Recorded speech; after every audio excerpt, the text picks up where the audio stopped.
Түркістан қаласы Шарахниязов атындағы жалпы орта мектебінің 4-ші Б сынып оқушысы Абай Құнанбайұлының «Сабырсыз арсыз еріншек» өлеңі. Сабырсыз арсыз еріншек, көрсе қызар жалауыз, сорлы қазақ сол үшін алты бақар алауыз, өзін өзі күндейді, жатынан жалғанмын дейді.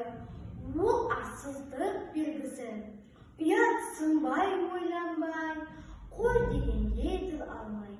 Іс қылмай ма ол кісі, бірақ секіріп шығам деп, бірақ қарғып түсем деп, мертігеді жатады, ұрлықпен алдабам деп, егес ауыл шабам деп, сөйтіп Құдай атады. Бұл нең десе біреуге, жоқ нәрсені шатады.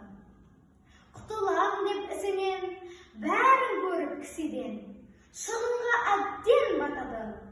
Бұл болмаса онысы, аударылып қонысы.